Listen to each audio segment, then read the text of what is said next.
देवी Bhagavatam Mahapuran doctor Kislay Pandey के साथ। इस भाग में महर्षि व्यास आगे कहते हैं कि हे राजन, मैं एक वृत्तांत सुनाता हूं, ध्यान देके सुनो। पूर्व काल में एक विशाल परिवार वाला वैश्य अपनी निर्धनता से बहुत कष्ट में था। उसके पास इतना भी धन नहीं था कि वो एक मुट्ठी चावल खरीद के अपने बच्चों को खिला सके। वो हर समय इसी आत्मग्लानि में कष्ट पाता रहता था कि कैसे इस परिवार को चलाऊं। इतनी मेहनत करता हूं, इतना प्रयास करता हूं, फिर भी ये कष्ट, ये दुख, ये निर्धनता मेरा पीछे नहीं छोड़। एक दिन उसको किसी ने ये सलाह दी कि देखो भाई, गांव पे एक बड़े ही विद्वान ब्राह्मण आए हुए हैं और वो हर प्रकार की विद्याओं से सुसज्जित हैं। एक बार जाओ, आप भी उनसे मिलो, आप भी अपने कष्ट को उनसे कहो, देखो क्या पता कोई रास्ता निकल आए। तो राजन, ऐसे वचन सुन के वो वैश्य दौड़ा दौड़ा उन ब्राह्मण देवता के पास गए और पूरा का पूरा वृत्तांत कह सुनाया कि जो जो उसने भुगता है और क्षण प्रतिक्षण उसके परिवार की क्या दशा हो रही। इतना बड़ा परिवार भूखों मर रहे थे। ब्राह्मण ने पूरा का पूरा उसका कष्ट सुना और सुन के उसे बताया कि हे वैश्य, ये सब तुम्हारे प्रारब्ध का फल है जो अकाट्य है, भुगतना तो पड़ेगा। तो वैश्य ने कहा, क्या कोई भी तरीका नहीं? बोले, एक तरीका है, अगर तुम समूल समर्पण से अहंकार रहित होके एक चित्त सपरिवार मां देवी भगवती के नवरात्रि के यज्ञ का अनुष्ठान करते हो, मां के नवरात्रि पूजन का आवाहन करते हो, तो ये सारा कष्ट तुम्हारा कट जाए। पर जो भी सामर्थ्य मां ने दी है उस पूरे के साथ तुम लग पड़ो। वैश्य बोले, ब्राह्मण देवता, हमारे पास तो खाने को नहीं, ये सारी व्यवस्था कैसे होगी? ब्राह्मण ये कहते हैं उनसे कि तुम एक बार प्रयास करो और प्रयास करके देखो तुम्हारा काम कैसे सफल होता है। अरे, इस नवरात्रि यज्ञ की इतनी महिमा है कि स्वयं भगवान श्री रामचंद्र ने मां का आवाहन किया था नवरात्रि के द्वारा, और इसी नवरात्रि के यज्ञ के फल स्वरूप उन्होंने लंका पे विजय प्राप्त की। इस व्रत की महिमा कहना संभव नहीं। सो हे वैश्य, आप प्रण करके आगे बढ़िए और चमत्कार देखिए। जब वैश्य ने सुना कि भगवान राम तक का कष्ट इस व्रत से कटा है, तो उसने कहा, ठीक है महाराज, ये भी कर लेते। घर पहुंचता है, ये प्रण लेता है कि अब जो भी कुछ प्राप्त होगा उससे पहला काम मैं करूंगा कि मां के नवरात्रि व्रत का अनुष्ठान करूंगा। और इस प्रण के साथ ही वो देखता है कि धीरे धीरे धीरे धीरे रास्ते खुलने लगते हैं। किसी न किसी बहाने, कभी धन, तो कभी अनाज, तो कभी आभूषण, तो कभी बस उसके पास आने शुरू हो जाते हैं। चूंकि वो संकल्प ले चुका होता है तो पूरी शक्ति अपनी झोंक देता है और मां का अनुष्ठान करता है। अच्छा, तो वो पूरे समर्पण के साथ एक बार नहीं, लगातार ये मां के नवरात्रि व्रत को करता जाता है और 9 वर्षों तक वो इस व्रत को करता चला, जिसके परिणाम स्वरूप उसकी पूरी की पूरी दशा पलट जाती है, पूरी की पूरी दशा बदल जाती है, उसका प्रारब्ध कट जाता है और वो अपने ही उस नगर में जहां उसे खाली पेट सोना पड़ता था, वहां उसके परिवार की यह ख्याति फैलती है कि वो चाहे तो राजा को भी वित्तीय सहायता दे सकता है। इतना धन हो जाता है, इतना सम्मान मिलता है कि राजा भी उससे मिलने आते थे। सो हे राजा जन्मेजय, और मैं क्या कहूं, इस व्रत के बारे में जितना कहूं, जितना सुनूं, जितना सुनाऊं कम है। महाराज जन्मेजय कहते हैं कि वो तो ठीक है ऋषिवर, पर अभी अभी आपने इस वृत्तांत में यह भी बताया कि किस तरह भगवान श्री रामचंद्र ने मैया के नवरात्रि यज्ञ का आयोजन किया था। कृपा करके मुझे यह भी वृत्तांत बताइए।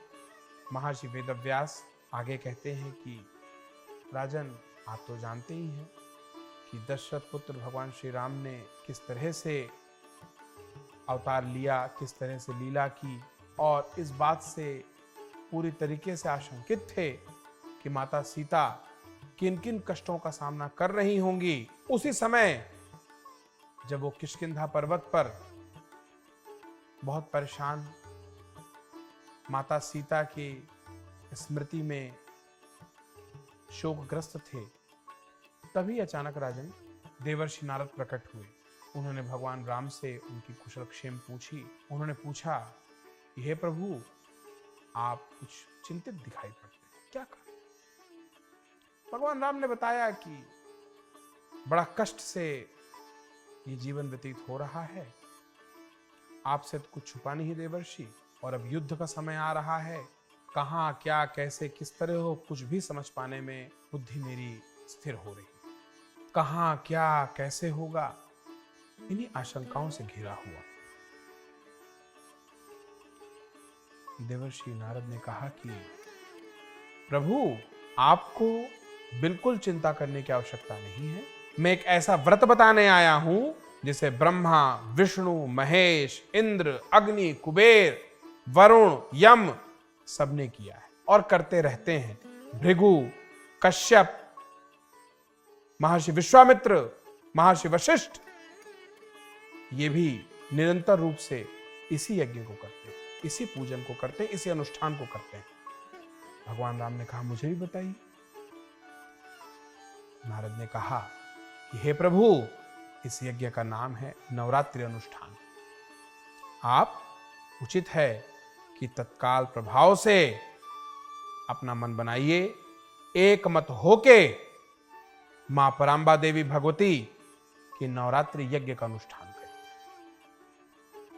इसमें जो भी कुछ आपके पास है, पूरे समर्पण, पूरे त्याग, एक चित्त होके मां के इस यज्ञ में लगाइए। और मुझे आशा ही नहीं बल्कि पूरा विश्वास है कि विजयश्री आपकी होगी। नारद आगे कहते हैं कि हे प्रभु, इसको आप किसी अन्य व्रत, किसी अन्य तप की तरह मत समझिएगा। ये उस एकमात्र परांबा मां भगवती की कृपा पाने का अचूक उपाय है। मां परांबा के बारे में और क्या कहूं प्रभु आपसे, उनकी शक्ति तो ऐसी है जिनकी कृपा के बगैर ब्रह्मा, विष्णु, महेश या अन्य कोई भी देवता सृजन तो दूर, हिलने में भी समर्थ नहीं है। ये वही हैं जो पहले ब्रह्मा, विष्णु, महेश का रूप धारण करती हैं, फिर उन्हीं के द्वारा कार्य संपादित कराती हैं। हे भगवान श्री रामचंद्र, कार्य भी वही हैं, कार्य का परिणाम भी वही हैं, दृष्टा भी वही हैं, दृष्टांत भी वही हैं, रस भी वही हैं, रूप भी वही हैं, गंध भी वही है, ये मस्तिष्क भी वही है। इस मस्तिष्क के द्वारा जो सोचा जाता है वो भी वही है, उसका परिणाम भी वही है। आवश्यकता है तो सिर्फ घोर समर्पण। सो हे प्रभु श्री राम, आप किसी प्रकार के द्वाभास में ना पड़े और एक चित्त होके मां परांबा के इस नवरात्रि यज्ञ का आयोजन करें। और चूंकि मां की आराधना, मां की अर्चना करने में मुझे बड़ी रुचि होती है, अगर आप उचित समझें तो इस यज्ञ में मैं ही आपका आचार्य बनूंगा। भगवान श्री राम को तो मन मांगी मुराद मिल गई। उन्होंने कहा बिल्कुल। और जैसा कि निर्धारित हुआ, भगवान श्री राम ने, उनके अनुज लक्ष्मण ने मिलके बाकी लोगों की सहायता से बड़ा सुंदर सा एक स्थान का निर्माण किया।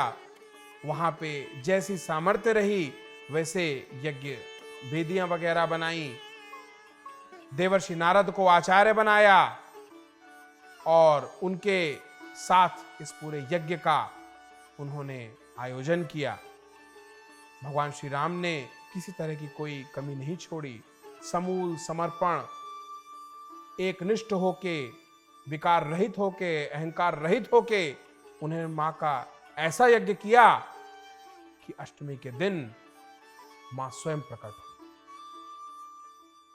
भगवान श्री राम ने मां को पुकारा ही ऐसे था, और भगवान श्री राम की कर्तव्य निष्ठा या उनका पूजन उसका कहना है।